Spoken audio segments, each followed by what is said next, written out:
हमने जैसे एक्सप्लेन किया था इसके बारे में, चैप्टर के बारे में, कि जर्मन को एक बहुत बड़ी इंसल्ट का सामना करना पड़ा था। और जो उस टाइम पर नेशनल असेंबली बनी थी, ओके, या नेशनल न्यूरेमबर्ग ट्रीटी बनाई गई थी, उसकी वजह से ही जर्मनी को बहुत बड़ी इंसल्ट का सामना करना पड़ा था। तो अलाइड जो आर्मीज़ थी, उन लोगों ने उस जर्मनी की सारी चीज़ों को कंट्रोल में कर रखा था। तो यहाँ जर्मनी को बहुत ज़्यादा, वेमार रिपब्लिक ने क्या करा था, ये सारा का सारा इसके लिए जिम्मेदार थी। जिस वर्साइल इसके अंदर जो बनाया गया था, जर्मनी को बहुत बुरी तरीके से इंसल्ट फेस करना पड़ रही थी। The effect of the war, इसका प्रभाव क्या पड़ा, जो युद्ध हुआ था, फाइट हुई थी, बैटल हुआ था, इसका प्रभाव क्या पड़ा। The war had a devastating impact on the entire continent both psychologically and financially। तो एक तरीके से हम कहते हैं डिवास्टिक, कहते हैं बर्बाद करना, तोड़ के रख देना। जब ये पूरा युद्ध हुआ था, फाइट हुई थी, तो इससे पूरा का इंसान को दिमागी तौर पर और पैसे से रिलेटेड सारा का सारा तोड़ कर रख दिया था। क्या हुआ कि from a continent of creditors Europe turn into one of debtors. पहले अगर देखा जाए, यूरोप जो था पहले क्या था, एक बहुत ज़्यादा क्रेडिटर था, मतलब एक पैसे देने वाला था, जमा करने वाला था, लोन देने वाला था। अब क्या बन गया, वो कर्जा देने वाला, लेने वाला बन गया। Unfortunately infant Weimar Republic was being made to pay for the sign of the world empire. The republic carried the burden of war, guilt and national humiliation and was finally crippled by being forced to pay compensation। और इस तरीके से क्या हुआ कि insult बहुत ज़्यादा हो गई थी। ऊपर से ये वेमार रिपब्लिक आ गया, एक नया रिपब्लिक बना था वेमार, न्यू था ये। इन्फेंट का मतलब ही क्या होता है, न्यू बेबी जैसा होता है, न्यू नवजात जिसको बोला जाता है। ये बना दिया गया, जिसके लिए ओल्ड एम्पायर को पूरा का पूरा कि आपने सारा बर्बाद कर रखा है, इसकी वजह से सब क्या हुआ, उनको कंपनसेशन देना पड़ेगा। एक तरीके से इंसल्ट हो चुकी थी। क्या हुआ फिर इसके बाद, those who supported the Weimar Republic finally socialist.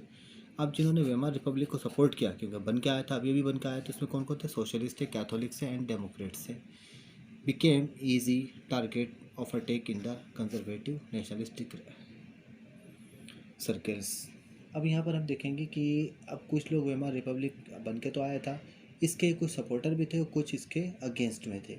लेकिन इसमें जो सब लोग थे, कैथोलिक्स या नेशनलिस्ट, ये सब क्या बन गए, टारगेटिव बन गए, किसके, कंजर्वेटिव नेशनलिस्ट सर्कल के। ये भी एक ग्रुप बन के आया था। देवर मोकिंगली कॉल्ड द नवंबर क्रिमिनल्स, इनको नवंबर क्रिमिनल्स कहा जाता था। This mindset had a major impact on the political development of the early 1930s, as we will soon see।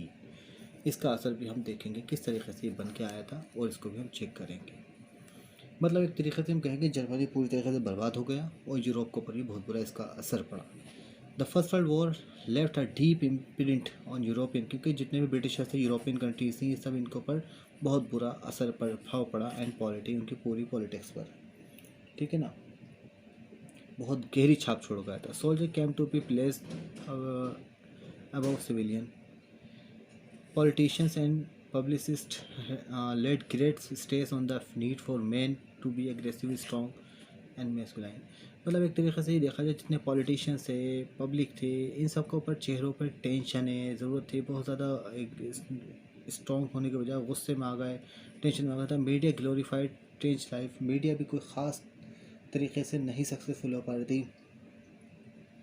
ये माना जाता था कि हाँ, लोग, इंसान जो है ज़्यादा ताकतवर होना चाहिए, लेकिन नहीं हो पा रहा था, और मतलब एक तरीके से सब टूट के रह चुका था। The truth however was that soldiers lived miserable life in these trenches, trapped with rats feeding on Croesus.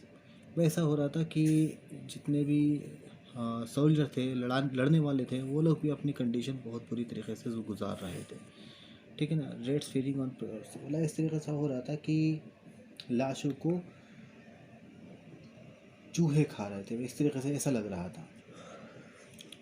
They faced poisonous gas and enemy shelling and witness their rank reduce rapidly.